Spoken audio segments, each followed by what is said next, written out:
திருச்சிற்றம்பலம். ஐந்து கரத்தனை ஆனை முகத்தனை இந்து நிலம்பிறை போலுமைற்றனை நந்தி மகந்தனை ஞானக் கொழுந்தினை உந்தியில் வைத்தடி போற்றுகின்றேனே. அஞ்சு முகம் தோன்றில் ஆறு முகம் தோன்றும் வெஞ்சமரில் அஞ்சேல் என வேல் தோன்றும் நெஞ்சில் ஒரு கால் நினைக்கின் இரு காலும் தோன்றும் முருகா என்றோதுவார் முன். ஆத்தாளை எங்கள் அபிராம வல்லியை அண்டமெல்லாம் பூத்தாளை மாதுளம் பூ நிறத்தாளை பூயடங்க காத்தாளை அங்கையில் பாசாங்குசமும் கரும்பும் வெள்ளும் சேர்த்தாளை முக்கண்ணியை தொழுவார்க்கு ஒரு தீங்கும் இல்லையே. பொடியர்கோன் வெப்பொழித்த புகழியர் கோன்கழல் போற்றி ஆழிமிசை கல் மிதப்பிலணைந்த பிரானடி போற்றி வாழி திருநாவலூர் வன்தொண்டர் பதம் போற்றி ஊழிமலி திருவாத ஊரார் திருத்தாள் போற்றி தெய்வ சேக்கிழாரடி போற்றி போற்றி. உலகெல்லாம் உணர்ந்து ஓதற்கரியவன் நிலவுலாவிய நீர்மலி வேணியன் அழகில் சோதியன் அம்பலத்து ஆடுவான் மலர்ச்சிலம்படி வாழ்த்தி வணங்குவோம். சிவாய நமக. திருச்சிற்றம்பலம்.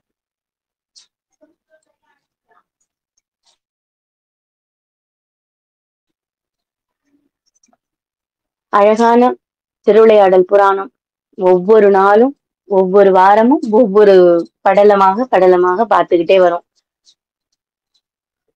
அழகான படலம் அப்படின்னு சொல்றதை விட இறைவன் நமக்கு அதுல என்ன செய்தி வச்சிருக்கார் அப்படின்றதுதான் முக்கியம்.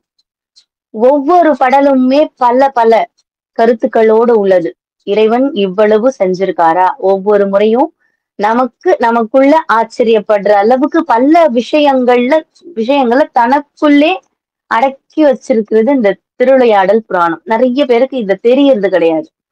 நிறைய பேருக்கு இந்த திருவிளையாடல் புராணம் அப்படின்னு ஒண்ணு இருக்கு அப்படின்றதே நிறைய பேருக்கு தெரியறது கிடையாது. ஆனா இறைவன் இப்படியும் திருவிளையாடல்கள் பண்ணியிருக்கார் அப்படின்றது பெரிய விஷயம்.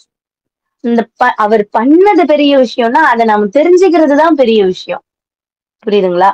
அந்த விஷயத்த கேட்கிறோம், காது கொடுத்து கேட்கும் பொழுது ஒரு இன்பம், அந்த ஒரு மன நிம்மதி. ஒரு விஷயமா ஒரு இடத்துக்கு போறோம், ஒரு சொற்பொழிவு கேட்கிறோம்.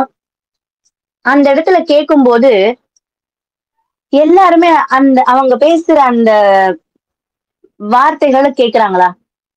ஒரு பிரதோஷத்துக்கு போறோம், அங்க சிவசிவன்னு சொல்லுவாங்க, இறைவனுடைய நாமாக்களை சொல்லுவாங்க, போற்றிகள் சொல்லுவாங்க.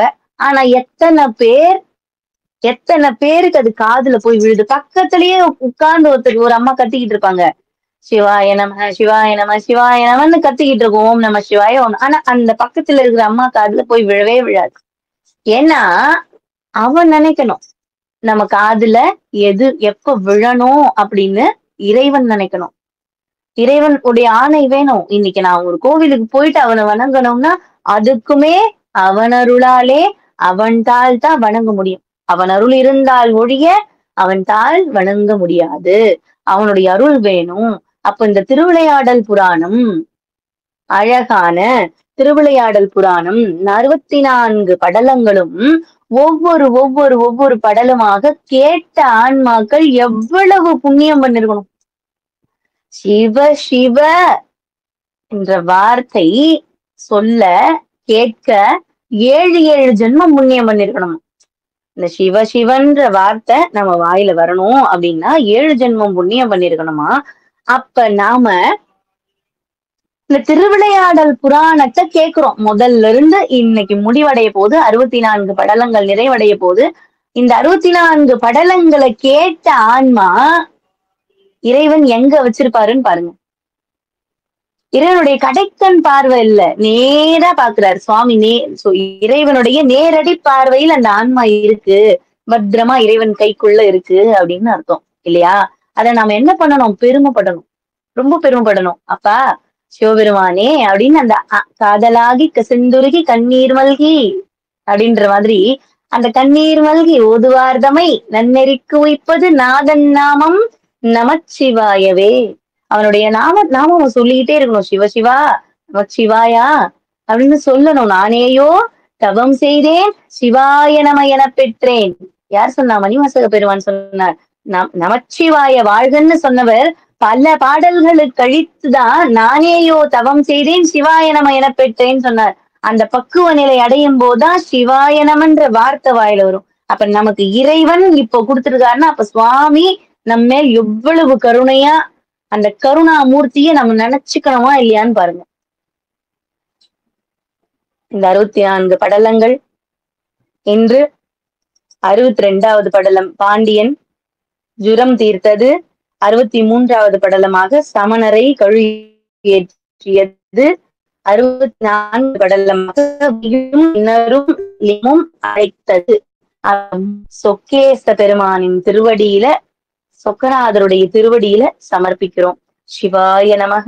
திருச்சிற்றம்பலம். ஆடக மதுரை அரசை போற்றி, கூடல் இலங்கு குருமணி போற்றி. சிவாய நம. திருச்சிற்றம்பலம். உன்னை சிங்காரித்து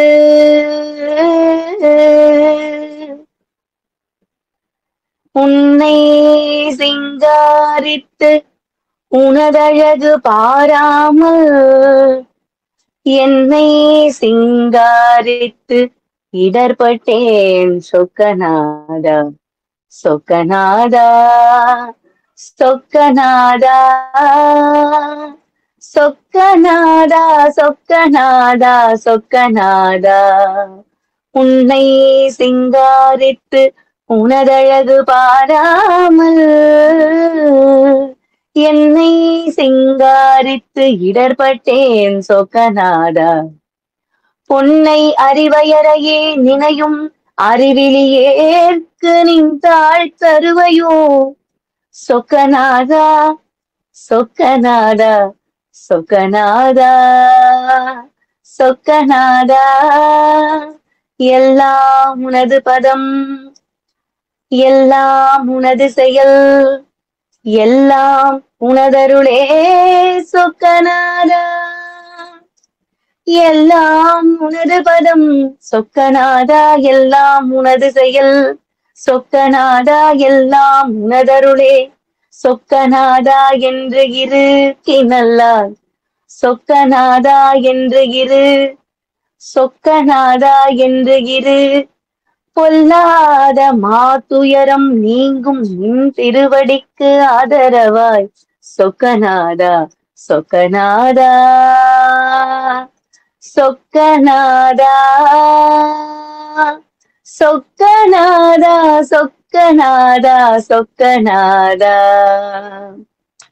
உனக்கு பணி செய்ய உந்தனை என்னாலும், உனக்கு பணி செய்ய உந்தனை என்னாலும் நினைத்த வரம் எனக்கு நீதா நீதா.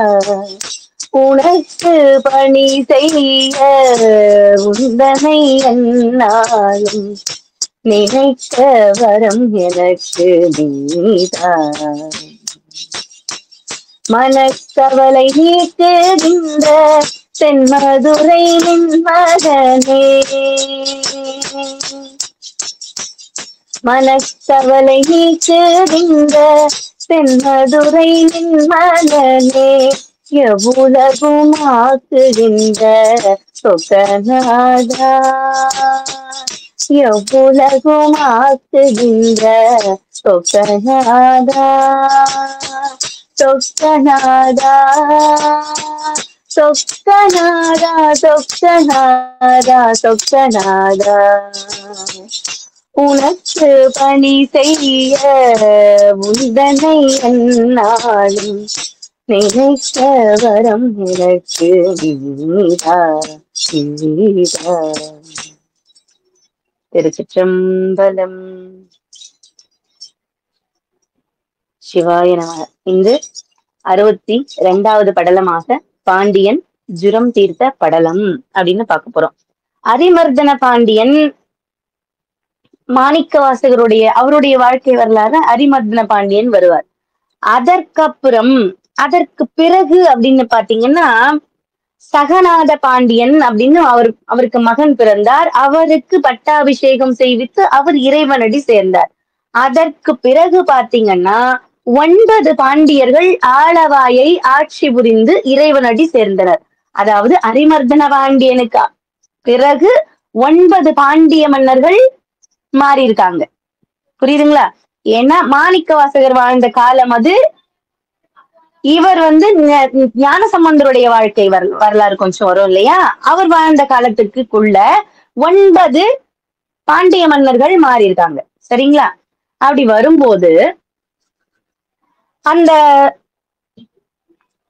அந்த அழகான பாண்டிய மன்னன், ஆனா அவனை எப்படி கூப்பிடுவாங்க அப்படின்னா, அவனுக்கு முதுகுல ஒரு கூன் மாதிரி இருக்கும், கொஞ்சம் லேசா. அதுக்கு கூன் பாண்டியன் அப்படின்னு அவரை கூப்பிடுவாங்களாம். ஆனாலும் அவருடைய புஜ பல பராக்கிரமத்தால என்ன பண்ணாராம், சேழ சோழ வேந்தர்களை போரிலே வென்று இந்த முப்பெரும் நாட்டையும் ஒரே குடையின் கீழ் ஆட்சி செய்தார்.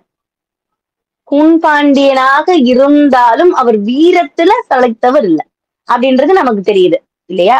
ஏன்னா சோழ அரசு பெரிய அரசு, எத்தனையோ முறை பாண்டியர்கள் மீது படையெடுத்து வந்த போதும் பாண்டிய மன்னர்கள் அதாவது இறைவன் உதவினார், இல்லைன்னா பாண்டியர்களால ஜெயிச்சிருக்க முடியாது.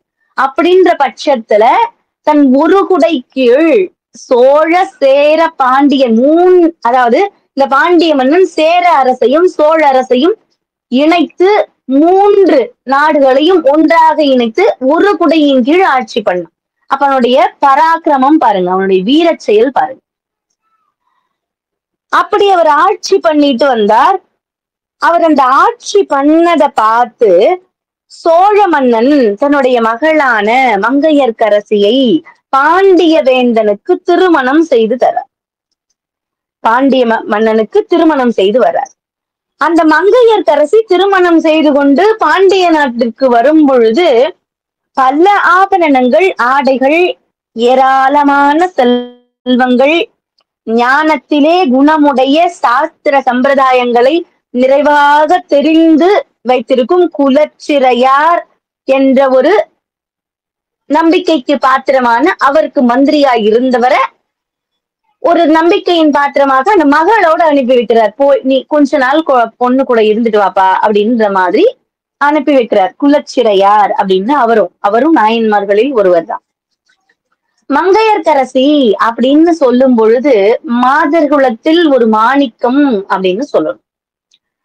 ஏன்னு கேட்டீங்கன்னா, அவங்க இருந்ததால மட்டும்தான் இன்று மதுரையில் இறைவனை எல்லாரும் சக ஆன்மாக்கள் இன்று திருநீரும் ருத்ராட்சமும் அணியறோம் அப்படின்னா நமக்கு ஒரு சுதந்திரத்தை பெற்று தந்தது. நம்ம நாடு அடிமையா இருந்துச்சு இந்தியா. அப்ப வெள்ளையர்கள்லாம் வெளியேறின பிறகு நாம எப்படி ஒரு சுதந்திரமா இருந்தோமோ அதுக்கு முன்னாமே இந்த மதுரையில நம்ம ஒரு அடிமைத்தனமாகத்தான் இருந்தாங்க. ஏன்னா அப்ப சமண மதத்தவர்களுடைய ஆதிக்கம் அதிகமா இருந்துச்சு. அப்ப சைவ மதம் குறைஞ்சுகிட்டே வந்துருச்சு. அப்ப இந்த அம்மா என்ன செய்ய வராங்க, சோழ நாட்டில இருந்து பாண்டிய நாட்டுக்கு மதுரைக்கு எதுக்கு வர்றாங்க அப்படின்னா, சொக்கேச பெருமானின் மீது அதீதமான காதல். அப்பா, இறைவனை போய் வணங்க போறோம். மாணிக்க வாசக பெருமான் திருவாதவூர்ல இருந்து ஏன் மந்திரி பொறுப்பை ஏற்றுக்கிட்டு மதுரைக்கு வந்தார்? இறைவனை அனுட்சணமும் பார்த்துக்கிட்டே இருக்கலாமே அப்படின்ற ஒரு ஆசையில தானே வந்தார். அதே போல மங்கையர்க்கரசி உண்மையாகவே இந்த அம்மா மங்கையர்களுக்கு ஒரு அரசிதான். சரிங்களா? அப்படி ஏன் அப்படின்னா இந்த கதை முழுக்க கேட்டீங்கன்னா உங்களுக்கு புரியும். அப்ப அந்த அம்மா என்ன பண்றாங்க, அப்படி சந்தோஷமா வராங்க. வந்ததும் திருமணம் நல்லபடியா நடக்குது. இறைவன் கிட்ட போயிட்டு வராங்க. ஆனா அவங்க நினைச்ச மாதிரி கோவில் அமைப்புகள் இல்லை. ஏதோ ஆனா அவங்க நினைச்சது பிரம்மாண்டமாக இருக்கும். கோவில் சொக்கேச பெருமானின் கோவிலும் மீனாட்சி அம்மாவுடைய கோவில் பிரம்மாண்டமா இருக்கும். அனுட்சணமும் அவங்க பாதத்தை வணங்கிக்கிட்டே இருக்கணும்னு ஆசைப்பட்டுதான் வந்தாங்க. ஆனா அவங்க பார்க்கும்போது அதற்கு அவங்களுக்கு ஒரு அதிர்ச்சி ஏற்படுது. என்ன இப்படி இருக்கு அப்படின்னா, அந்த ராஜா கூன் பாண்டியன் அந்த சமண மதத்தவர்களால் கவரப்பட்டு சமணத்தை நிறுவ ஆரம்பித்தார். மன்னன் எவ்வழியோ மக்கள் அவ்வழி. அப்படின்றது போல அந்த மன்னன் அவர் இருந்த வழி மூலமாகவே மக்களும் அதே மாதிரி இருக்காங்க. எல்லாருமே அந்த திருநீர் அணியிறது கிடையாது. அந்த திருநீர் பார்த்தவங்கள பார்த்துட்டாவே யாராவது அணிஞ்சுக்கிட்டு வராங்க, திருநீர் நெற்றி நிறைய திருநீர் அணிஞ்சுக்கிட்டு வராங்க அப்படின்னா, உடனே போய் குளிச்சிடுறது.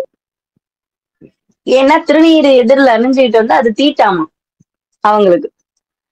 அது எப்படி அப்படின்னு கேட்டா, ஒரு நாள் மங்கையர்க்கரசியார் குளித்து முடித்து விட்டு நெற்றியில் நீர் அணிந்து அழகாக அப்படி ஒரு சிவமாக காட்சி கொடுக்குற மாதிரி இருக்கும். நீங்க வேணா பாத்துக்கோங்களேன். நம்ம திடீர்னு போய்கிட்டே இருப்போம். ஒரு மனக்குழப்பமா இருக்கும். அப்படி ரோட்ல நடந்து போயிட்டு இருப்போம். அப்ப நெற்றி நிறைய திருநீர் அணிந்து ருத்ராட்சம் போட்டு ஒரு ஆள் அப்படி எதிரில வந்தா, பா மனசு கஷ்டமா போயிட்டு இருந்தேன்ப்பா.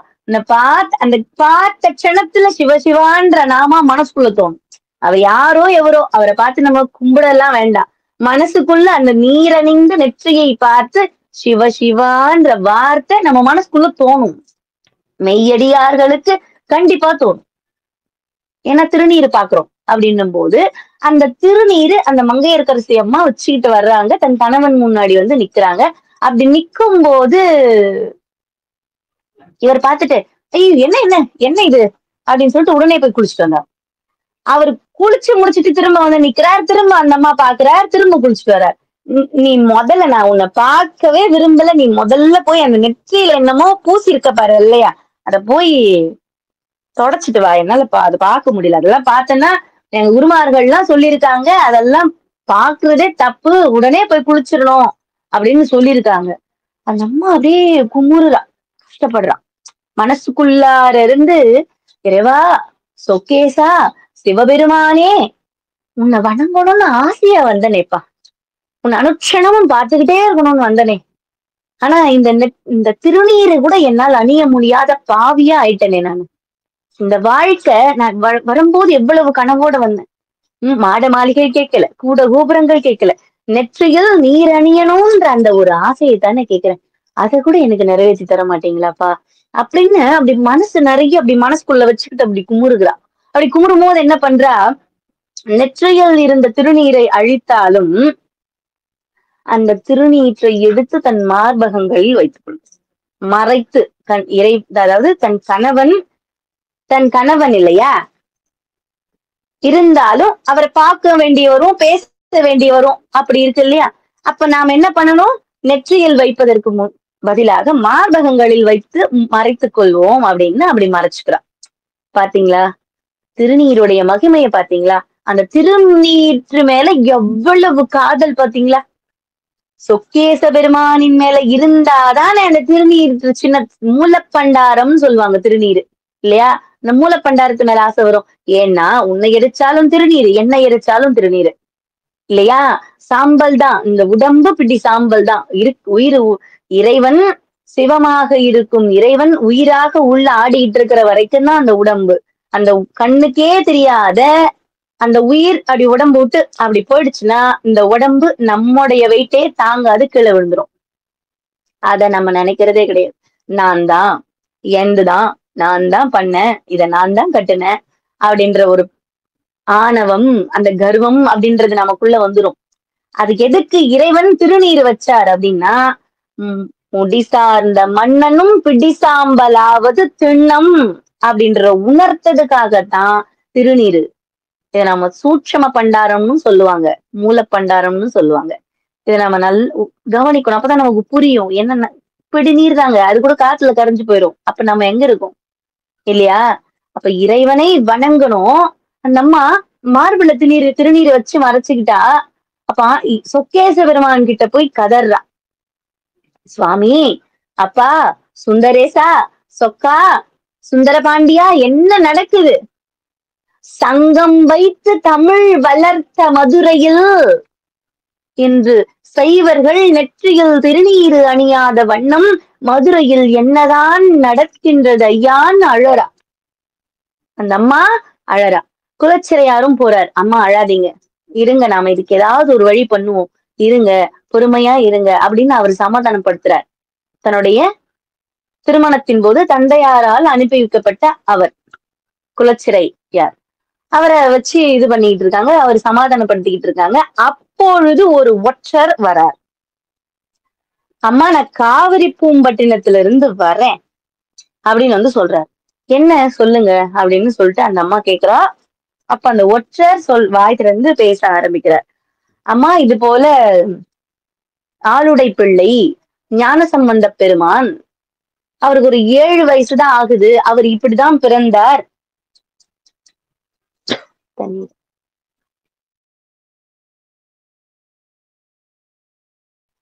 அவர் இந்த நாட்டுலதான் பிறந்தார். அந்த ஊர்ல இருந்து எல்லாம் கரெக்டா அவருக்கு சொல்லிக்கிட்டே வர்றார் இல்லையா? பிரம்மாபுரம், தோணிபுரம் என்று அழைக்கப்படும் சீர்காழியில் அவதரித்தவர். யாரவர்? சீர்காழியில் அவதரித்தவர். 3 வயசு பிள்ளை அழறான். அவர் சொல்றார், அந்த ஒற்றர் மங்கையர்க்கரசியாரிடமும் குலச்சிறையாரிடமும் தான் யாரை பார்த்துட்டு வந்தோம் அப்படின்றத இங்க சொல்றார். 3 வயசுதாம்மா இருந்துச்சான் அந்த குழந்தைக்கு. அவர் 3 வயசா இருக்கும் பொழுது அவங்க அப்பா சீர்காழியில் இருக்கிற கோவிலுக்கு, பிரம்மபுரீஸ்வரர் கோவிலுக்கு அழைச்சிட்டு போனாரா. அந்த இடத்துல குளத்துல குளிச்சுட்டு வர்றதுக்குள்ள குழந்தை பால் இருந்திருக்கு அவன் வாயில. அப்ப வாயில பால் இருந்த உடனே அப்பா கேட்டார், யார் கொடுத்த பால் குடிச்சேன்னு ஒரு பெரம்பெடுத்து கேட்டதுக்கு குழந்தை அழுதான்னா அந்த மதில் சுவத்தை பார்த்து அழுதுருக்கான். அதையும் புரிஞ்சுக்க முடியாம இருந்ததுனால அம்பாள் தன்னுடைய முளைப்பாலை கொடுத்தமையால், தந்தமையால், ஞானத்தையும் சேர்த்து ஊட்டியமையால் ஞான சம்பந்தர், தவ குழந்தை ஞான சம்பந்தர், சாட்சாத் முருகப்பெருமானின் வடிவமே அவர். அந்த சின்ன 16 வயதிலே இறைவனடி சேர்றார். அப்ப அந்த 16 வயதுக்குள்ள தான் பண்ண வேண்டிய எல்லா விஷயங்களையுமே அவர் பண்றார். இன்னைக்கு நாம இப்படி ஒரு சுதந்திரமா சிவசிவான்னு சொல்றோம்னா அவர் தான் இன்னைக்கு காரணம் இல்லையா? அப்படி இருந்தவர் அந்த அழறார். அப்படி அழும்போது அந்த மதில் சுவத்தை காட்டி அழறார். அப்ப சுவாமி யார் குடிச்ச பால் குடிச்ச, என்ன ஆச்சு சம்பந்தான்னு கேட்கும் போது அந்த குழந்தை அழகா பாடினானா, தோடுடைய செவியன் விடை ஏறியோர் தூவன் மதிசூடி காடுடைய சுடலை பொடி பூசியன் உள்ளம் கவர் கள்வன் ஏடுடைய மலரான் ஏடுடைய மலரான் முனை நாள் பணிந்தேத்த அருள் செய்த பீடுடைய பிரமாபுரம் மேவிய பெம்மான் இவனன்றே. எப்படி சொன்ன? பீடுடைய பிரமாபுரம் மேவிய பெம்மான் இவனன்றே. சம்பந்தா, யார சொல்ற நீ? எனக்கு புரியலையே அப்படின்னு கேட்டதுக்கு சொல்றார், அவர் என் உள்ளம் கவர்ந்த கல்வன், பீடுடைய பிரம்மாபுரம் மேவியவன், என் இறைவன். அங்க விடைவேல காட்சி கொடுத்துருக்கார் பாருங்கப்பா. அப்படி சுவாமி அந்த பாடல்ல சொல்றார், ஞான சம்பந்த பெருமான் சொல்றார், அருடை பிள்ளையார் சொல்லிக்கிட்டே வரார். பாடி முடிச்சுட்டு அவங்க அப்பா அப்படி தூக்கி வாரி அணைச்சுக்கிறார் அந்த குழந்தைய. அப்பேற்பட்ட குழந்தை அந்த ஞான சம்பந்த பெருமான் எங்க எழுந்தருள் இருக்கார்? மறைகாட்டில், திருமறைக்காட்டில் அருள் இருக்கார். நாவுக்கரச பெருமானின் குடிலில் தங்கியிருக்கார். அந்த இடத்துல ஒரு அதிசயமும் பண்ணிருக்காங்க. திருமறைக்காட்டில் வேதங்கள் வழிபாடு செய்த திருக்கோவிலில் கதவு அடைபடுமாறும் பாடினார். நாவுக்கரச பெருமான் திறக்க பாடினார், இவர் கதவு அடைபடுமாறு பாடினார். அப்படின்னு அவருடைய பெருமைகள் எல்லாம் சொல்லிக்கிட்டே வர. அவருடைய பெருமைகள் எல்லாம் யாரு? ஒரு ஒற்றன் வந்து குலச்சிறையாருக்கும் மங்கையர்க்கரசியாருக்கும் சொல்றார். இத கேட்ட 2 பேருக்கும் இன்னொன்னும் சொல்றார், திருவீழிமிழலையில் படிக்காசும் வாங்கினார். என்ன சொல்றார்? திருவீழிமிழலையில் படிக்காசும் வாங்கினார். என்ன பாடல் பாடினார்? வாசி தீரவே காசு நல்குவீர் அப்படின்னு அந்த பாட்டையும் பாடினார்.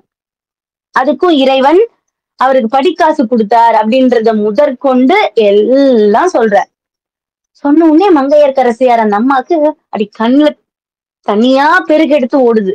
சிவசிவா, இப்பொழுதே சைவம் தழைத்தோங்கிற மாதிரி எனக்கு கனவு வருதே. அதாவது முழிச்சுக்கிட்டே கனவு காண்றேன். நிறைய பேர் நாமளும் கனவு காணுவோம். நம்ம கனவு எப்படி, நம்முடைய கனவு எப்படி இருக்கும்னு நாம சொல்ல வேணும்னு அவசியம் இல்லை.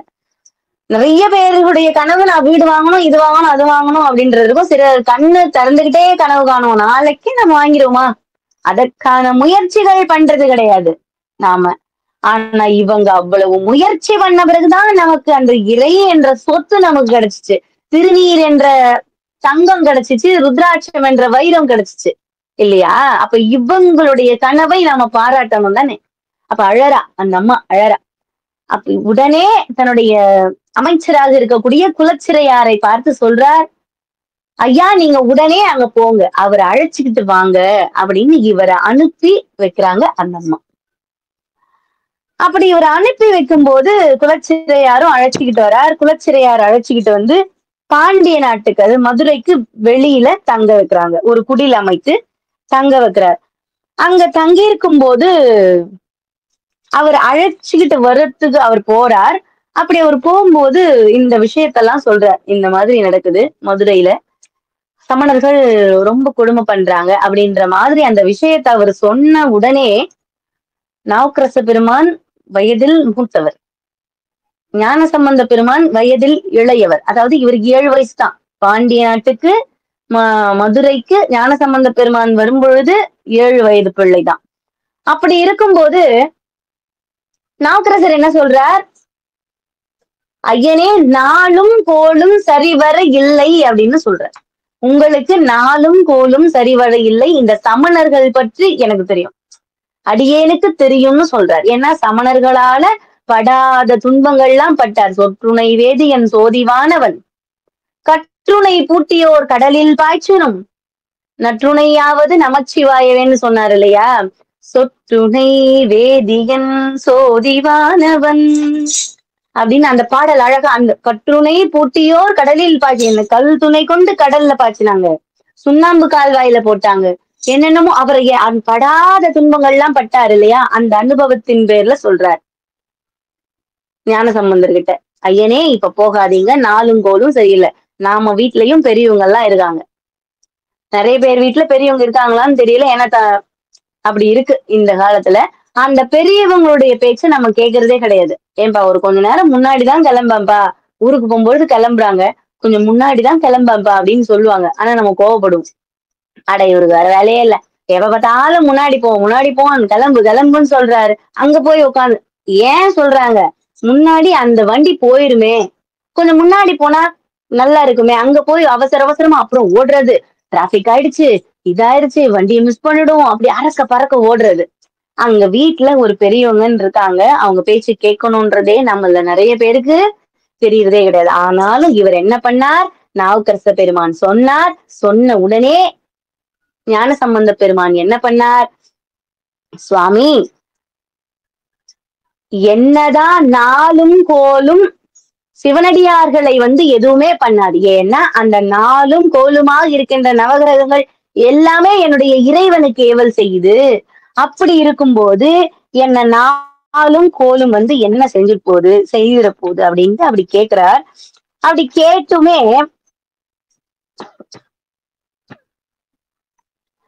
அப்படி கேட்டவர் என்ன பண்றார், சரி அப்படிதானே அப்படின்னு நினைச்சவர் பேயுரு தோழி பங்கன் அப்படின்ற பதிகத்தை பாடிட்டு போறார். இன்னைக்குமே நான் சொல்றேன், நம்ம எங்கேயாச்சும் வெளியே கிளம்புறோம், இந்த ராகு காலம் வந்துருச்சு, யமகண்டம் வந்துருச்சு, ஆனா நமக்கு போயே ஆகணும், என்ன பார்க்காதவங்க விட்டுருங்க, பார்க்கணும் அப்படி நிறைய பேர் பார்ப்பாங்க, இரேன்பா கொஞ்சம் யமகண்டம் வந்த மாதிரி இருக்கு, கழிச்சு போகலாம் அப்படின்ற மாதிரி பார்ப்பாங்க. ஆனா போய் ஆகணும்ன்ற பட்சத்துல இந்த பதிகத்தை பாடிட்டு போங்க.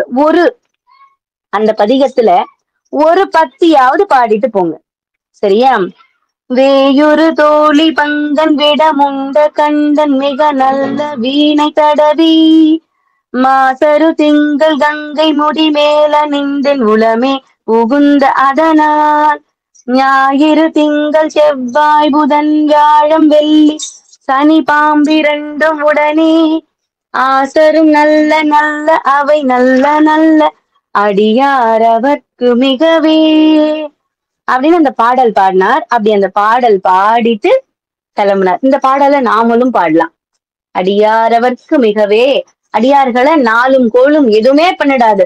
சிவசிவான்னு அவன் நாமாவை ஜபிக்கிறவங்களுக்கு என்ன பண்ணிட போகுது, இன்பமற்ற யோகியை இருளும் அணுகுமோ, செம்பு நம்பளத்தூளே தெளிந்ததே சிவாயமேன்னு சிவவாக்கியர் பாடுவார். அது போல இறைவனையே கதி என்றவங்களை இந்த நவகிரகங்கள் எதுவுமே பண்ணாதுன்றத திடமா மனசுல வச்சுக்கோங்க.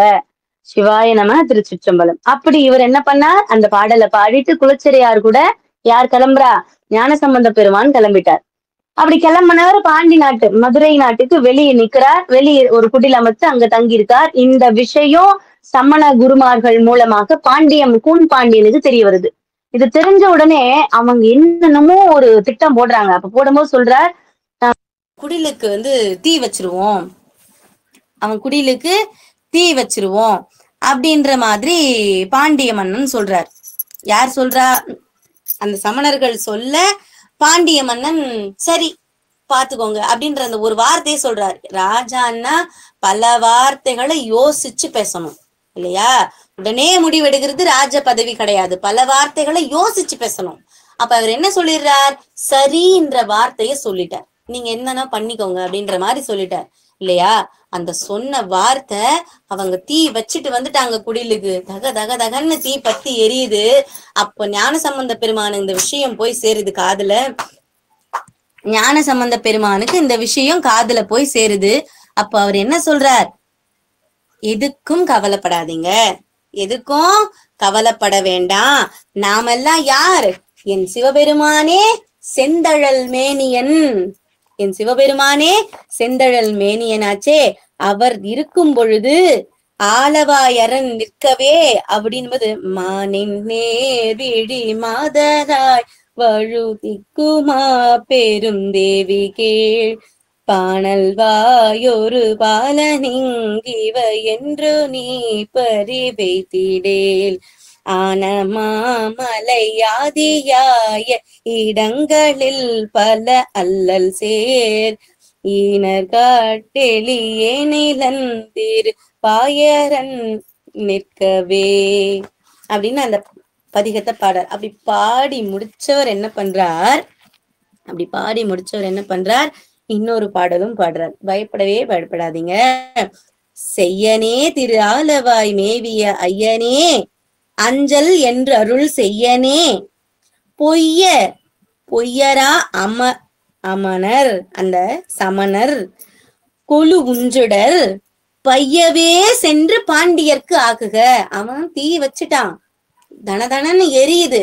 இத வேகமா காட்டிட்டா பாண்டிய மன்னன் தாங்கினா மக்களும் தாங்க மாட்டாங்க அப்படின்ற, மங்கையர்க்கரசியா தாங்க மாட்டான்ல, இன்னொன்னாலும் கணவனாச்சே, அந்த அம்மா தாங்கிக்க மாட்டாங்க அப்படின்ற அந்த ஒரு காரணத்தினால என்ன பண்றார், ஞானசம்பந்த பெருமான் என்ன பண்றார், பைய சென்று பாண்டியர்க்கு ஆகுக அப்படின்ற அந்த வார்த்தையை சொல்றார். மெதுவா போ.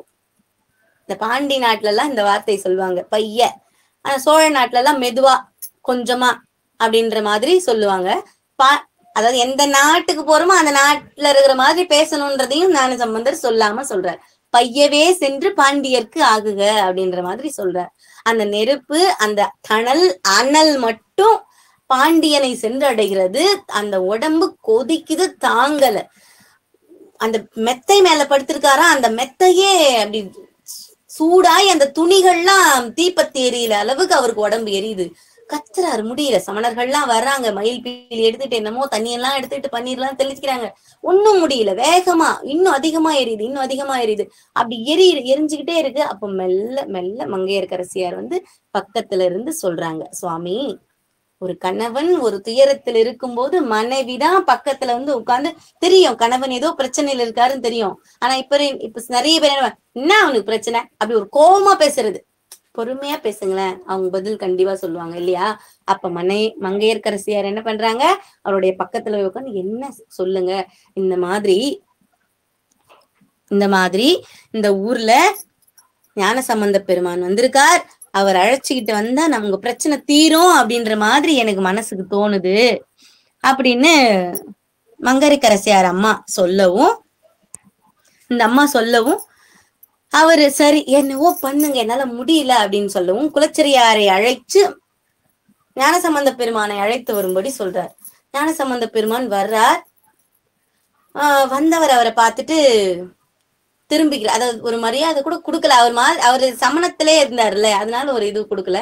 ஆனாலும் உட்கார்ந்து பக்கத்துல உட்கார்ந்த உடனே அவருக்கு தெரியுது, சரி திருநீர் எடுத்துக்கிட்டு வாங்க, விபூதி எடுத்துட்டு வாங்க சுவாமி இது அப்படின்னு சொல்லும்போது, சமணர்கள் சொல்றாங்க, இல்ல நீ கையில வச்சுக்கிட்டதுக்கு ஏதோ மந்திரம் பண்ணி எடுத்துக்கிட்டு வந்த வெண்பொடி போல தெரியுது, இது மாயப்பொடி அப்படின்னு அந்த சமணர்கள் சொல்லவும், சரி இது வேண்டவே வேண்டாம், அப்படியே போட்டுருங்க. திரு ஆலவாய் அண்ணலின் மடப்பள்ளி சாம்பல், அந்த திருக்கோவிலுடைய சொக்கநாதருடைய திருக்கோவில்ல தினமும் பிரசாதம் செய்யறாங்கல்ல மடப்பள்ளி, அந்த மடப்பள்ளியில இருக்கிற சாம்பலை கொண்டு வாங்க அப்படின்னு சொல்றார். அந்த சாம்பலை கொண்டு வர்றாங்க. சிவசிவான்னு பிடி சாம்பல் தானே, அத கையில் எடுக்கிறார். சிவசிவான்னு சொல்றார். மந்திரமாவது நீரு, வானவர் மேலது நீரு, சுந்தரமாவது நீரு, துதிக்கப்படுவது நீரு, தந்திரமாவது நீரு, சமயத்தில் உள்ளது நீரு, செந்துவர் வாய் உமை பங்கன் திரு ஆலவாயான் திருநீரே அப்படின்னு சொல்லி அந்த சமணர்கள் என்ன பண்ணாங்கன்னா, நாங்க இடது பக்கம் எடுத்துக்கிறோம், நீ வலது பக்கம் சரி பண்ணு அப்படின்னு அந்த உடலை சரி பாதி பிடிச்சிட்டாங்க. அவங்க அந்த பக்கம் என்னென்னமோ பண்றாங்க இடது பக்கம், ஆனா அங்க சரியாகல. இவர் வலது பக்கம் எடுத்தார். அந்த வலது பக்கத்துல அந்த இறைவனுடைய ஆலவாயனுடைய மடப்பள்ளி சாம்பலான திருநீற்றை அப்படி பூசி விடுறார். இந்த பதிகம் பாடிக்கிட்டே பூசி விடுறார். அப்படி பூசி விடும்போது அவருக்கு தெரியுதான், ராஜாவுக்கு தெரியுது, கூன் பாண்டியனுக்கு தன்னுடைய ஒரு பக்கம் மட்டும் அப்படி சில்லுன்னு இருக்குதான். ஒரு ஒரு வெயில் காலத்துல கொளுத்தோம், அப்படி வெளியே போனா பட்டு போல ஒரு தென்றல் இருந்தா எப்படி இருக்கும் நமக்கு, அப்படி ஒரு குளிர்ச்சி ஏற்படுதான். அப்ப உடனே திரும்பி இந்த சமணர்களை நீங்க முதல்ல நிறுத்துங்க அப்படின்னு சொல்லி அவங்கள நகர்த்தி விட்டுட்டு, சுவாமி உங்களை மதிக்காம இருந்தது என்ன தப்புதான், என்னோட மன்னிச்சிருங்க, என்னோட இந்த பக்கமும் எனக்கு தீர்த்து வைங்க, என்னால தாங்க முடியல அப்படின்னு அழறார். மறுபடியும் இந்த பக்கமும் அந்த மடப்பள்ளி சாம்பல் எடுத்து பூசுறார். அந்த உடம்பெல்லாம் அப்படி நல்லா சில்லுன்னு ஆயிடுச்சு. அதாவது உடம்பு பழையபடி மாறிடுச்சு, நல்லா வந்துட்டார். அப்போயுமே இந்த சமணர்கள் ஒத்துக்கல, நீ என்னமோ பண்ற, அந்த பொடியில நீ என்னமோ பண்ற அப்படின்னு. அந்த ஜுரம் தீர்த்தது அந்த படலம் முடிஞ்சுது. இது அடுத்த படலம், 63வது படலம். இந்த சமணர்களை கழுவேற்றணும் அப்படி இல்லையா. அந்த சமணர்கள் என்ன பண்றாங்க, விடாம சரி இப்ப நம்ம 2 பேரும் ஒரு போட்டி வச்சுக்குவோம், நீ இப்படி பண்ணிட்டல்ல, நம்ம 2 பேரும் ஒரு போட்டி வச்சுக்குவோம்.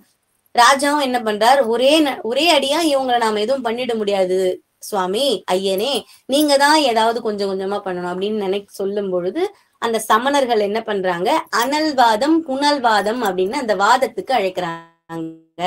அப்படின்னா நெருப்பு நீர் இல்லையா, அந்த வாதத்துக்கு அவங்க அழைக்கிறாங்க. அப்ப அழைக்கும் பொழுது அவங்க வைத்திருந்த 8000 ஓலைச்சுவடிகள், அந்த ஓலைச்சுவடிகளை எடுத்துக்கிட்டு வர்றாங்க. என்ன அப்ப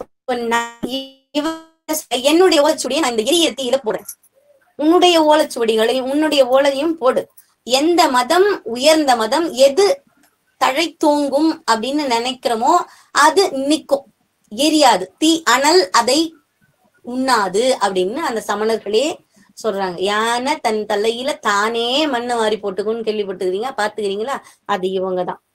அப்படி இவங்க சொல்லவும் பயப்படவே இல்லை. எத்தனை பேர் இருக்காங்க, 8000 பேர் இருக்காங்க, பயப்படவே இல்லை. இவர் 7 வயசு குழந்தைதாங்க, எதிர்த்து நிக்கிறார் 8000 பேரை தண்ணி மனுஷனா, யாருடைய துணை கொண்டு, திருவருளின் துணை கொண்டு. சரிங்களா, அப்படி நிக்கும் போது சரின்னு நிக்கிறார். சிவசிவா சொக்கநாதா அப்படின்னு நினைச்சு அந்த இவருடைய நம்முடைய சமய ஓலைகளையும் ஒண்ணு அவங்க போடுறாங்க, அது சாம்பலா போச்சு. நம்முடைய ஓலைய போடுறார், அந்த ஓலை எரியவே இல்லை. புரியுதுங்களா, நிக்குது, அப்படியே நிக்குது, அழகா பூ தாமரை பூ மேல நிக்கிற மாதிரி அந்த ஓலை நிக்குது. சரி இதுதானே, இந்த நீ ஜெயிச்சிட்ட, இதையும் நீ ஏதோ பண்ணிருக்க அப்படின்னு அந்த சமணர்கள் சொல்லவும் மறுபடியும் புனல்வாதத்துக்கு அழைக்கிறாங்க. அதாவது நீர் ஓடுற நதி நீரை, வைகை ஆத்து நீர் மேல அங்க போய் நிக்கிறாங்க. எங்களுடைய ஓலைகளை நாங்க இதுல போடுறோம், எங்களுடைய மந்திரங்களை இதுல போடுறோம், உன்னுடைய மந்திரத்தையும் இதுல போடு. இந்த மந்திரம் ஒரு அதாவது ஒரு உயர்ந்த மந்திரம் அப்படின்னா அந்த 6 ஒரு பக்கமா ஓடுதுன்னா அது எதிர்நோக்கி போகணும் மந்திரங்கள் அப்படின்னு சொல்றாங்க. அப்படி சொன்ன உடனே அவங்களுடைய மந்திரங்கள் எல்லாம் போடுறாங்க, அது ஆத்தோடு அடிச்சுக்கிட்டு போயிடுச்சு. அப்ப இவர் என்ன பண்றார், எடுத்தார், என்னன்னு எழுதுறார்? வாழ்க அந்தனர் வானவரானினும் வீழ்க தன்புணல் வேந்தனும் ஓங்குக ஆழ்க தீயது எல்லாம் அரண்நாமமே சூழ்க வையகம் துயர் தீர்க்கவே அப்படின்னு எழுதுறார். அதாவது வாழ்க அந்தனர் வானவரானினும் வீழ்க தன்புணல் வேந்தனும் ஓங்குகன்னு சொன்ன உடனேயே குனிந்து கொண்டிருந்த கூன் பாண்டியன் நின்ற சீர் நெடுமாறனாக நிமிர்ந்து நின்றான். புரியுதுங்களா? நின்ற சீர் நெடுமாறனாக நிமிர்ந்து நின்றான். அப்படி நின்ற உடனே அந்த ஓலைய போடுறார். அது வைகையாத்தை எதிர்கொண்டு அப்படி போகுது. ஆறு வேகமா வருது, ஆத்த எதிர்நோக்கி போகுது. ஏன்னா வைகை ஆத்து மேல அவ்வளவு நம்பிக்கை, இறைவன் மேலையும் நம்பிக்கை, அதை விட வைகை ஆத்து மேல இன்னமும் நம்பிக்கை அவருக்கு.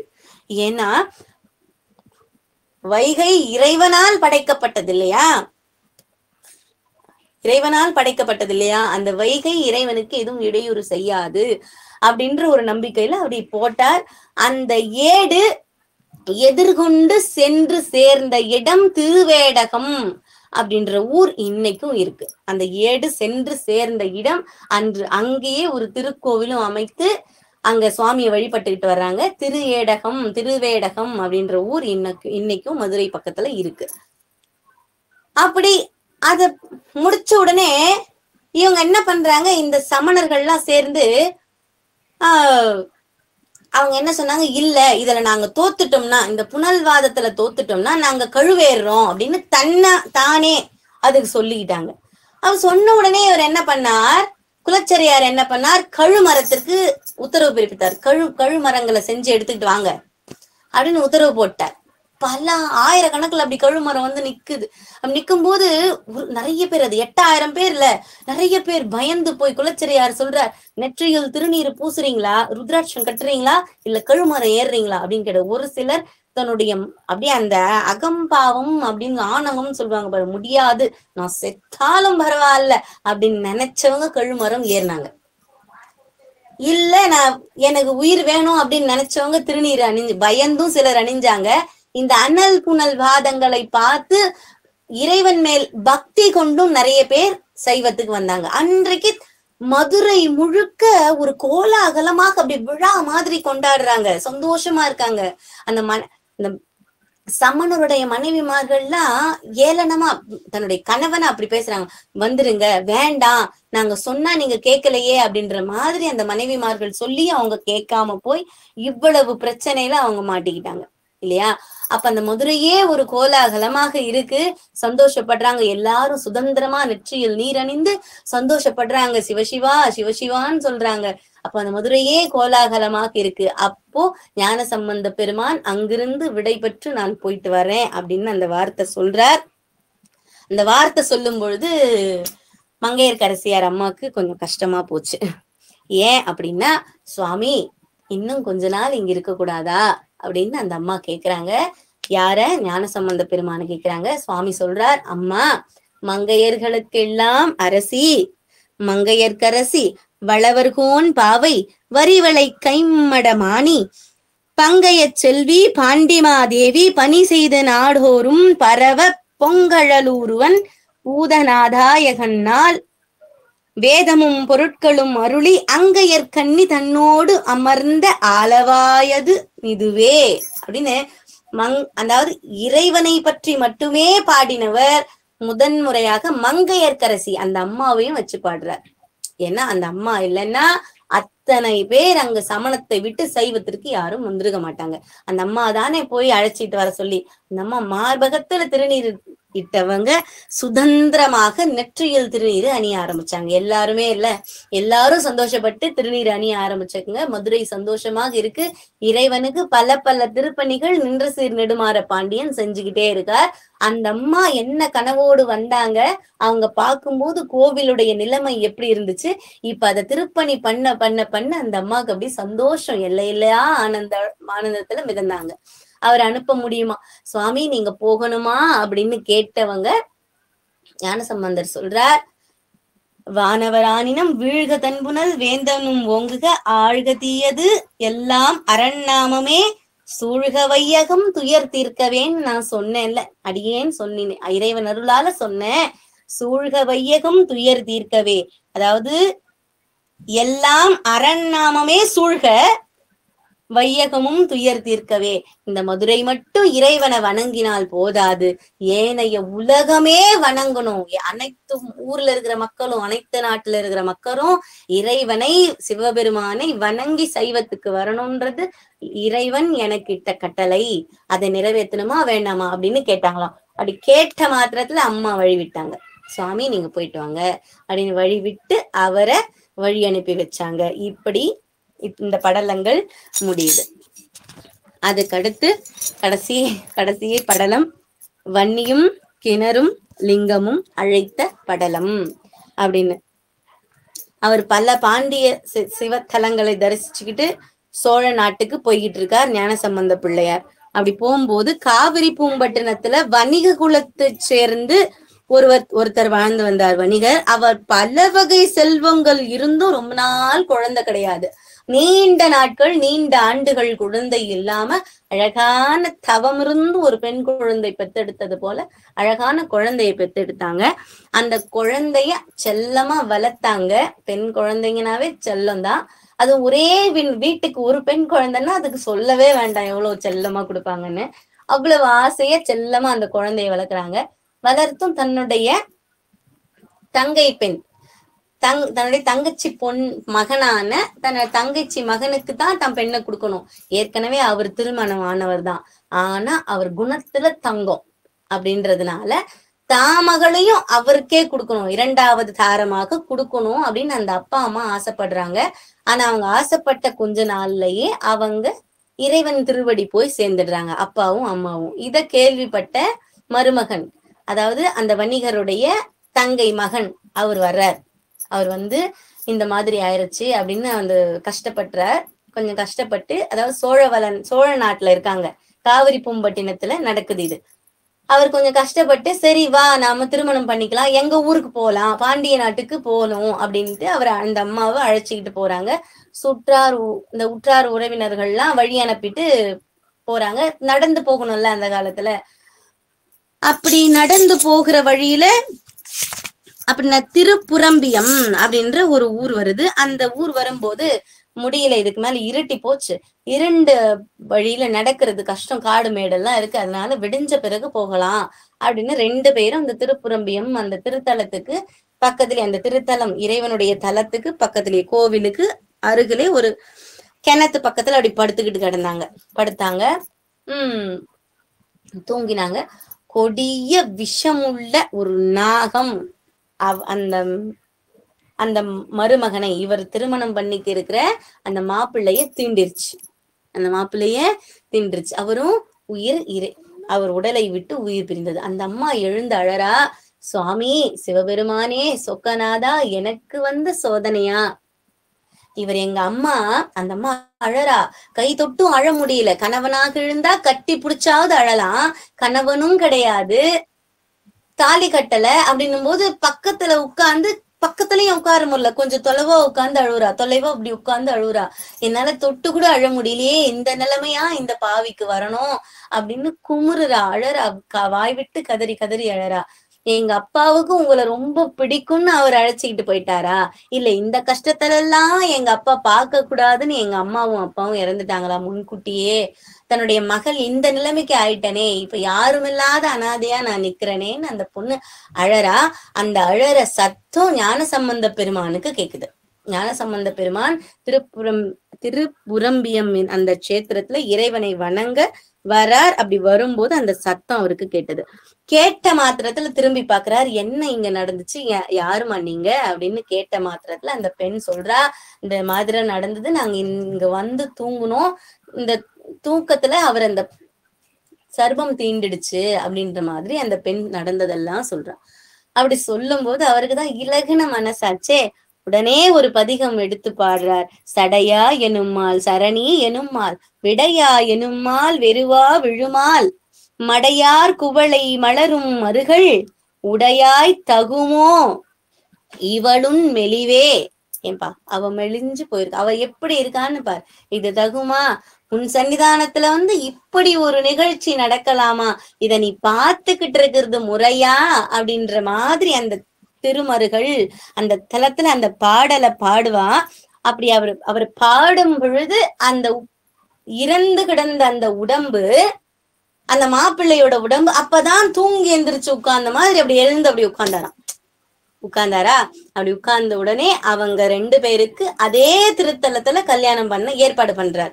இல்ல நீ அவரு இறந்து கிடந்த போது நீ அழுதது அடியேனால தாங்க முடியல, அதாவது கணவனா இருந்தா தொட்டாவது அழுதிருப்பேன்னு நீ சொன்னல்லம்மா, அது ஆகையினால இந்த இறைவனையே சாட்சியாக வைத்து நீ திருமணம் பண்ணிக்கும் சொல்ற. அப்ப கூட அந்த அம்மா ஒத்துக்கல. அதாவது சொந்த கந்தங்கள் வேணும், எல்லாரையும் சாட்சிய வச்சுதான் திருமணம் பண்ணிக்கணும் அப்படின்னு அந்த அம்மா சொல்றாங்க. அப்போ இவர் என்ன சொல்றார், உனக்கு சாட்சி தானே வேணும், நான் தரேன்.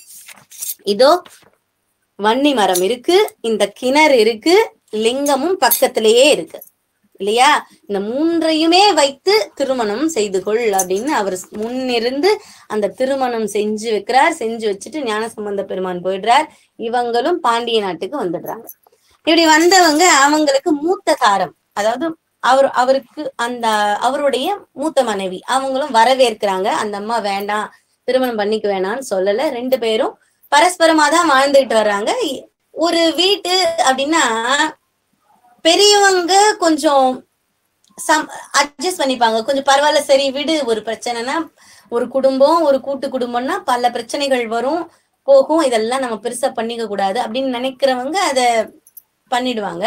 ஆனா அந்த குழந்தைகள் அப்படின்ற ஒரு விஷயத்துல வரும் பொழுது பெரியவங்க கூட சமாதானம் ஆகிறது கிடையாது. இந்த அம்மாவுக்கு இளைய தாரத்துக்கு 1 மகன், மூத்த தாரத்துக்கு 2 மகன், 3 குழந்தைங்க இருக்காங்க, 3 ஆண் பிள்ளைகள் இருக்காங்க. ஒருத்தரோடு ஒருத்தர் சண்டை. இவங்க சண்டை இந்த அக்காக்கும் தங்கச்சிக்கும் மாறி போச்சு. இவங்க பையன் தான் என் பையன் அடிச்சான், உன் பையன் தான் என் பையனை தள்ளி விட்டான் அப்படின்னு 2 பேரும் மாத்தி சண்டை. இது கொஞ்சம் கொஞ்சமா வாய் சண்டையா இருந்தது. கொஞ்சம் கொஞ்சமா அப்படியே அக்கம் பக்கமா பேசி கேட்டது. ஒரு நாள் பெரிய சண்டையா மாறுச்சு.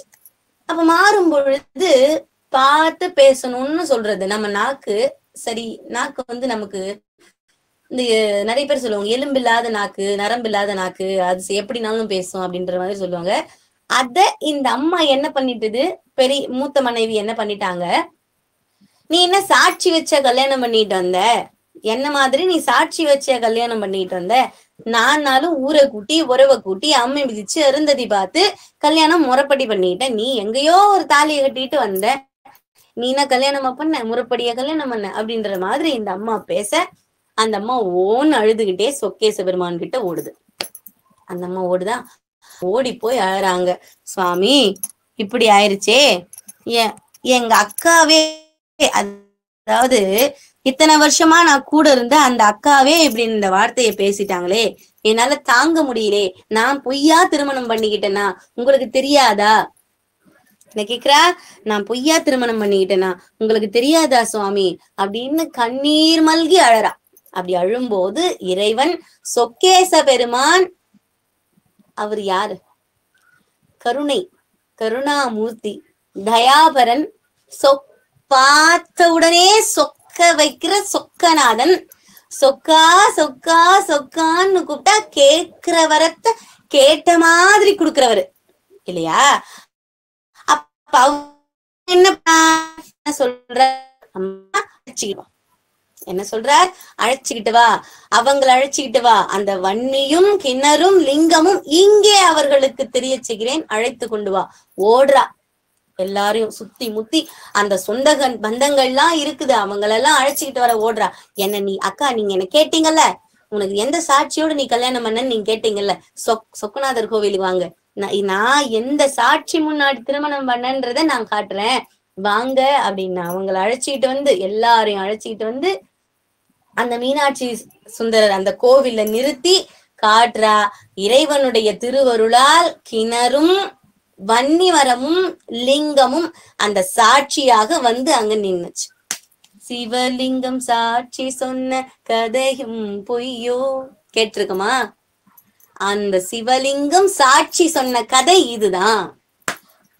அவங்க திருமணம் பண்ணது உண்மைதான்னு சுவாமியே அசரீரா இருந்து சொன்னார். இன்னமும் மீனாட்சி அம்மன் கோவில்ல வன்னி மரமும் கிணறும் சிவலிங்கமும் அந்த சாட்சியாகவே இருக்கிறது. இன்னைக்கு போனாலும் பார்க்கலாம். நம்ம கோவிலுக்கெல்லாம் போவோம், ஒவ்வொரு தலங்களையும் பார்க்கணும். விஷயம் தெரிஞ்சவங்க நின்னு பொறுமையா அந்த தலத்துக்கு என்ன மதிப்பு, அந்த இடத்துல இறைவன் என்ன திருவிளையாடல் பண்ணார் அப்படின்ற பல விஷயங்களை நாம கேட்டு தெரிஞ்சுக்கணும். ஏன்னா பல அற்புதங்கள் நம்ம தமிழ்நாட்டுல பல அற்புதங்கள் நடந்திருக்கு. இதெல்லாம் நாம ஒவ்வொரு நாம எல்லாம் கோவிலுக்கு போவோம், போறது வர்றதுதான் இல்லையா? ஆனா அந்த கோவில் எப்படி கட்டியிருக்காங்க, அதுல இருக்கிற சிற்பங்கள் எப்படி அமைஞ்சிருக்கு, அதை யார் கட்டினா அப்படின்றத நாம பாக்குறதே கிடையாது. போனோமா நெட்டி மெரிச்சு அப்படி எட்டி அப்படி சாமியை பார்த்தோமா, நாம இறைவனை பாக்குறோமான்றது பெரிய விஷயம் இல்ல, இறைவன் நம்ம பாக்குறாரா நின்னு பொறுமையா போய் அவங்க முன்னாடி நின்னு உள்ள போய் பார்க்கவே முடியல, வெளியே இருந்தாவது பாக்கணும். அடிச்சு புடிச்சு போய் என்ன பண்ண போறோம், அப்படி ஒரு 2 நிமிஷம் அப்படி நின்று ஓடிடுவோம். அது ஒரு அதாவது அவசரப்பட வேண்டாம், பொறுமையா. கோவில்கள்லாம் அந்த காலத்துல எடுத்து கட்டினாங்க அப்படின்னா மனம் என்பது அமைதியாகணும், ஆன்மா லயிக்கும் இடத்தை தான் பெரியவங்க ஆலயம் அப்படின்னு பேர் வச்சாங்க. அப்ப அந்த ஆன்மா இறைவனோடு போய் லயிச்சு இருக்கணும். ஆனா நம்ம எப்படி கோவிலுக்கு ஓடுறதும் ஓடி வர்றதும் வேக வேகமா போறதும். கோவில் சுத்திட்டு எதுக்கு 2 நிமிஷம் உட்கார்ந்து போகணும் அப்படின்னு சொல்றாங்க. 2 நிமிஷம் உட்காரு, மனசுல இருக்கிற கஷ்டத்தை இறக்கி அங்க வச்சிரு.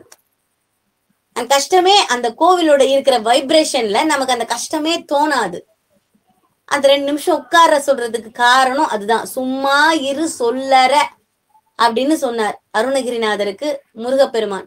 அந்த சும்மா 2 நிமிஷம் உட்காருமா, அந்த 2 நிமிஷமும் நம்ம சும்மா உட்கார்றது கிடையாது இல்லையா? இந்த 2 நிமிஷம் அமைதியா உட்கார்ந்துட்டு இறைவனோட மனதோடு மனம் விட்டு பேசி அப்படி ஒரு சந்தோஷமா அப்பா அழகா போய் பார்த்துட்டு, அப்பா என்னப்பா எப்படி இருக்கீங்க கேளுங்க.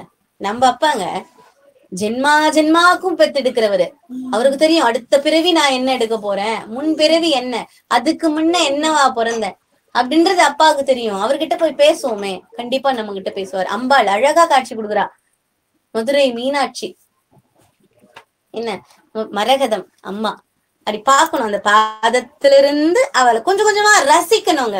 கோவிலுக்கு நாம போனா அந்த திரு உருவ சிலைகள் எல்லாம் அப்படி ரசிச்சு பார்க்கணும். அந்த பாதத்திலிருந்து அப்படி கொஞ்சம் கொஞ்சமா அப்படி மேல போயிட்டு அந்த முகத்தை பார்க்கும்போது ஒரு குமிழ் சிரிப்பு, என்னது அந்த முகத்தை பார்க்கும்போது ஒரு அழகான சிரிப்பு ஒண்ணு வரும் பாருங்க. அதை பார்க்கும் பொழுது இந்த கஷ்டம்ன்றதே மனசுல பறந்து போயிருங்க. அட போடா பாத்துக்கலாம், அந்த கஷ்டம் எப்படி இருக்கும் மனசுல பறந்து போயிரும். அப்படி இறைவனை போய் அப்படி லயிச்சு இறைவன் கூட போய் ஒன்றணும். அந்த ஆன்மா இறைவனிடத்துல போய் ஒன்றி இறைவனை தரிசனம் பண்ணும். சொக்கநாதர் கிட்ட போங்க, அவரை வணங்குங்க. கேட்கிற மாதிரி கொடுக்குற கடவுள், கேட்கிற மாதிரி கொடுக்குற கடவுள் சொக்கநாதர். மீனாட்சி அம்மா சொல்லவே வேண்டாம், ராணி. எங்க அம்மா அங்க ராணி. ஒரு ராஜா கிட்ட போய் நம்ம குறை சொல்றோம்னா ராணி அம்மா பக்கத்திலே இருப்பாங்க. எங்க பாவமா இருக்குங்க, கொஞ்சம் பார்த்து செய்யுங்க. அம்மா கிட்ட போய் முதல்ல ஒரு விண்ணப்பத்தை வச்சிடணும். அம்மா உன் பிள்ளை வந்திருக்கேன் அப்படி எட்டி பார்த்துடணும் அம்மாவை பார்த்துட்டு அப்பா கிட்ட போனா அம்மா சொல்லி வச்சிருப்பா அப்பா கிட்ட, குழந்தை வருவான் இப்படின்னு பேசுவான், கொஞ்சம் அவனுக்கு பார்த்து செய்யுங்க அப்படின்னு அம்மா அதுக்குள்ள அப்பா கிட்ட சொல்லிடுவா. இதெல்லாம் நம்ம மனசுக்குள்ள ஒரு கற்பனை பண்ணிக்கணும். இப்படி எல்லாம் நடக்கும். நம்ம அம்மா கிட்ட சொல்லிட்டோம், அம்மா போய் அப்பா கிட்ட சொல்லியிருப்பார் அப்படின்ற அந்த மனசுக்குள்ள ஒரு கற்பனை பண்ணிக்கணும் இல்லைங்களா? அப்படி போன அந்த அம்மாவை அழகா ஒரு நின்னு பார்த்து அந்த மதுரைய சுத்தி வந்து இந்த வளையல் விற்ற படலம், இந்திரன் பழி தீர்த்த படலம், பிட்டுக்கு மண் சுமந்தது இந்த இடம், எல்லா அந்த 64 திருவிளையாடல்களும் புரிந்த அந்த அழகான மதுரமயமான மதுரையை ஒரு இரவு, ஒரு நிலவு, ஒரு பகல், ஒரு சூரியனை பார்த்தால் முக்தி என்ற மதுரையை, அந்த திருத்தலத்தை நாம் எல்லாரும் போய் தரிசிக்கணும். தரிசிக்க முக்தி அண்ணாமல், தரிசிக்க முக்தி சிதம்பரம், நினைக்க முக்தி அண்ணாமலை, இறக்க முக்தி காசி, பிரவேசிக்க முக்தி காளஹஸ்தி, பிறக்க முக்தி ஆரூர், வாழ முக்தி காஞ்சி அப்படின்னு சொல்லுவாங்க இல்லையா? அப்போ மதுரை மதுரை மதுரை மதுரா மதுரை என்ற அந்த மதுரை என்ற வார்த்தைய சொல்லவே சொல்ல சொல்லவே முக்தி எது? மதுரை. அப்ப அந்த நாட்டை, அந்த மதுரைய, அங்க இருக்கிற சொக்கநாதரை, சோமசுந்தர கடவுளை அழகா நினைச்சுக்கிட்டே இருக்கிறது என்னங்க? என்ன நமக்கு குறைஞ்சிரு போகுது? சொக்கநாதா நினைச்சுக்கோங்க, சொக்கநாதா சொக்கநாதா சொக்கநாதா. அடியே நினைச்சு கூட பாக்கல. அவரை பத்தி பேசுவோம், அவரை பத்தி பேசுவோம், அவரை பத்தி பேசி இப்படி உருகுவோம் அப்படின்றது நான் இன்னைக்கு வரைக்குமே, இந்த நிமிஷம் வரைக்குமே நான் நினைச்சே பார்க்கல. இந்த படலங்கள் அழகாக ஒன்னொன்னா முடிஞ்சே இன்னைக்கு முடிஞ்சிச்சு. அப்ப அவருடைய திருவிளையாடல் எப்படி தெரியலங்க. இத்தனை வாரம் இந்த திருவிளையாடல் இவ்வளவு அழகா சீக்கிரம் முடியும் அப்படின்னு நாங்க நினைச்சு பார்க்கவே இல்லை. இந்த திருவிளையாடல் ஒவ்வொன்னும் கேட்க கேட்க கேட்க அவங்களுக்கு என்ன பலன்? நீங்க இவ்வளவு சொல்றீங்க, இத்தனை நாளா இந்த திருவிளையாடல் புராணம் கேக்குறீங்க, சொல்லிக்கிட்டு வரீங்க, நாங்க கேட்டுருக்கு இருக்கோம். எங்களுக்கு என்னதான் பலன் கிடைக்கும்? என்ன பலன் கிடைக்கும் அப்படின்னு கேட்டா, திங்களனி திருவாலவாயம் அண்ண, திங்களனி திருவாலவாயம் அண்ண, திருவிளையாட்டின் வையன்பு செய்து கேட்போர் சங்கநிதி பதுமநிதி செல்வமோங்கி, சங்கநிதி பதுவநிதி செல்வமோங்கி, தகைமை தருமக பெறுவர் பகையை வெல்வர், தகைமை தருமக பெறுவர் பகையை வெல்வர், மங்களனன் மனம் பெறுவர் பிணி வந்தெய்தார், மங்களனன் மனம் பெறுவர் பிணி வந்தெய்தார், வாணாலும் நன்னி பெறுவர் வானாடெய்தி, வாணாலும் நன்னி பெறுவர் வானாடெய்தி, பொங்கவரை அங்குள போகம் மூழ்கி, புண்ணியரை சிவனடிக்கு நன்னி வாழ்வாய், புங்கவராய் அங்குள்ள போகம் மூழ்கி, புண்ணியரை சிவனடிக்கு நன்னி வாழ்வார், புண்ணியரை சிவனடிக்கு நன்னி வாழ்வார், புண்ணியரை சிவனடிக்கு நன்னி வாழ்வார். அடியேன் சொல்லல, இந்த நூற் பயன் எடுத்து சொல்லுது. சங்கநிதி பதுமநிதி செல்வம் ஓங்கி, தகைமை தரும் மகப்பெறுவர் பகையை வெல்வர். எதிரியும் இருக்க மாட்டாங்க.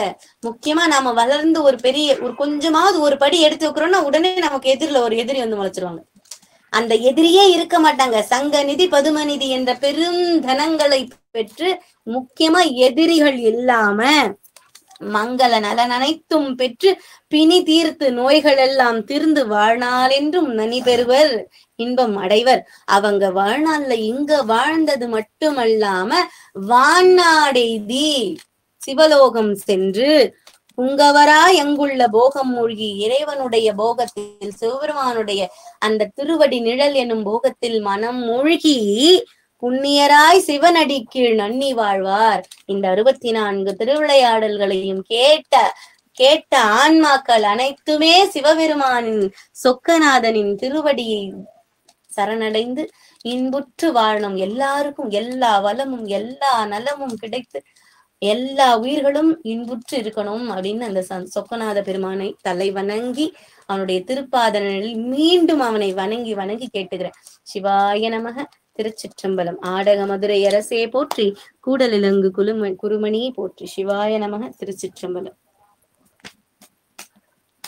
வாழ்க அந்தனர் வானவராணி வீழ்க தன்புணல் வேந்தனும் ஓங்குக, ஆழ்க தீயது எல்லாம் அரண்நாமமே, சூழ்க வையகம் துயர் தீர்க்கவே. சிவசிவா. உலகெலாம் உணர்ந்து ஓதற்கரியவன், நில உலாவிய நீர்மலி வேணியன், அழகில் சோதியன் அம்பலத்து ஆடுவான் மலர்ச்சிலம்படி வாழ்த்தி வணங்குவோம். ஏறுமையிலேறி விளையாடு முகம் ஒன்று, ஈசருடன் ஞான மொழி பேசும் முகம் ஒன்று, கூறுமடியார்கள் வினை தீர்த்த முகம் ஒன்று, குன்றுருவாய் வேல் வாங்கி நின்ற முகம் ஒன்று, மாறுபடு சூரரை வதைத்த முகம் ஒன்று, வள்ளியை மனம் கொணர வந்த முகம் ஒன்று, ஆறுமுகமான பொருள் நீ அருளல் வேண்டும், ஆதி அருணாச்சலமம் வந்த பெருமானே.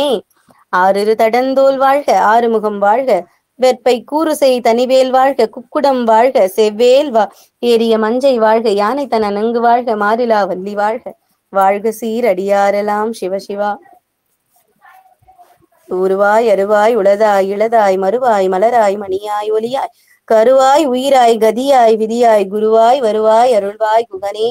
வான்முகில் வழாது பெய்க மலிவளம் சுரக்க மன்னன் கொன்முறை அரசு செய்க, குறைவிலா உயிர்கள் வாழ நான் மறை அரங்கல் ஓங்க, நற்றவம் வேள்வி மல்க, மேன்மைகொள் சைவநீதி விளங்குக உலகமெல்லாம். சிவாய நம. திருச்சிற்றம்பலம். தென்னாடுடைய சிவனே போற்றி, எந்நாட்டவர்க்கும் இறைவா போற்றி. ஏக கம்பத்துரை எந்தாய் போற்றி, பாகம் பெண்ணுரும் ஆனாய் போற்றி, அண்ணாமலை என் மன்னா போற்றி, அன்னாரம் கடலை போற்றி, காவாய் கனக திருளையை போற்றி, கைலை மலையானே போற்றி போற்றி. சிவாய நமக. திருச்சிற்றம்பலம். குருவருள் ஆன்மீக மையத்திற்கு நன்றிகள்.